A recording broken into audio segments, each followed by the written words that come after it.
Good evening, Robert Scribble with the OBX wave report with a lone stand-up paddle boarder off the south side of Jeanette's Pier here as the lone surfer that was remaining in the lineup here exited at high tide.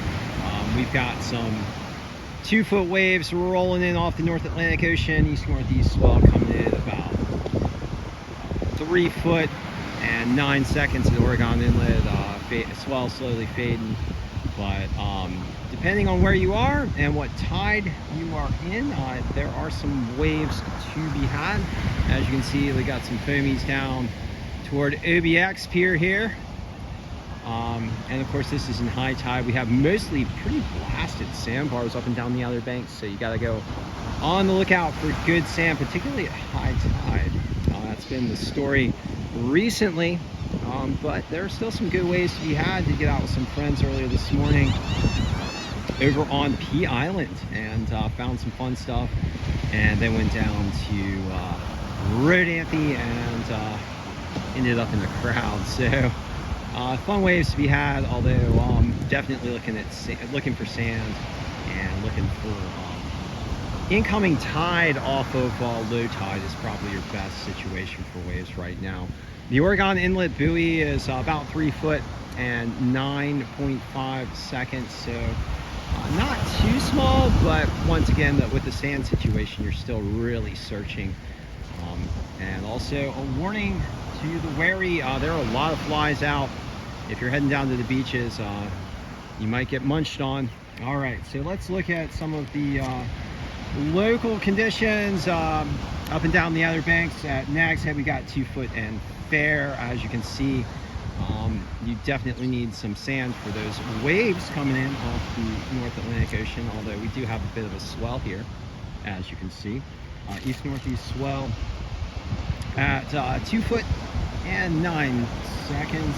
West-southwesterly winds blowing. Ooh, little wipeout action there. West-southwesterly winds blowing about 8 miles an hour. Air temperatures balmy today, got up to the low 80s. Ocean water temperature still relatively cold.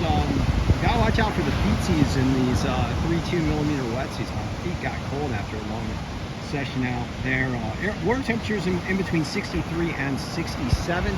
With those westerly winds blowing, you can get some upwelling and some resurgence of the Labrador current, which will also give local cool spots. We had a low tide at around 2 to 3 in the afternoon, heading toward a high tide this evening between 8 and 9. At Rodanthe today, 2 foot plus waves, the occasional 3 footer, and relatively clean to fair. East-northeast swell at 2.3 foot and 10 seconds. West-southwesterly winds blowing there at about 13. Highs today down there were in the lower 80s as well. Ocean water temperature says 66, felt pretty cold. And at Buxton, 2 to 3 foot and semi-clean with an east-northeast swell at 2.6 foot and 10 seconds. West-southwesterly winds at 14. Got up to the lower 80s at Buxton today as well. Ocean water temperature 67 degrees Fahrenheit. And at Frisco, 2 foot and bumpy. All right, for today we had 2 to 3 foot.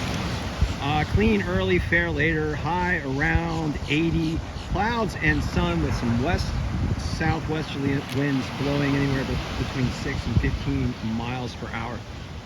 For tomorrow, 1 to 3 foot and clean to fair, south-southwest 10 to 20.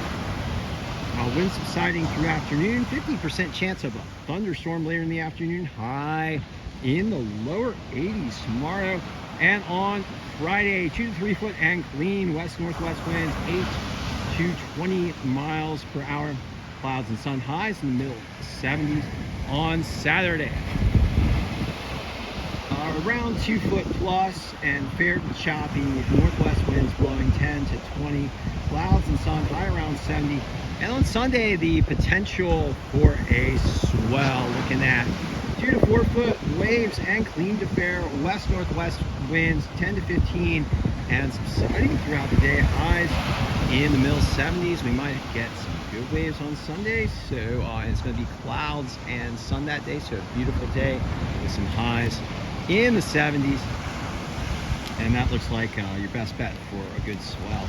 over the next 5 days. All right, so thank you for joining me for this evening session of the OBX Wave Report as all the flies come together around me and take a bite. So I'm probably not going to be much longer. Nonetheless, I'm going to ask you guys to please do everything you can to help protect our coastlines from the impacts of climate change driven by fossil fuel burning, those impacts being rising sea levels, more intense storms, ocean heat waves, and ocean acidification. The primary solution to the climate crisis is the mass deployment of clean energy.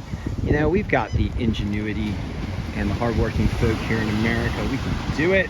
Mass deploy that clean energy for our economy here in the United States and for our friends around the world. Democratized energy is good. Energy for freedom. Clean energy is free energy after all. So, and it is also the solution to the climate crisis. The rapidly deployable forms of clean energy are wind, water, solar, and electric vehicles. And we also do have a number of other clean energy technologies that are under development, like wave power, which can also be used for desalination. Jeanette's Pier is serving as a wave power laboratory, which is really darn cool. All right, guys, thanks for joining me for this session of the OBX Wave Report as we watch a little Grom head out to the surf and a stand-up paddleboarder picking around for a peek. I don't know, the occasional set does come in, but it's, as you can see, few and far between at this high tide hour. Thank you for joining me once again, and I will be back with you shortly.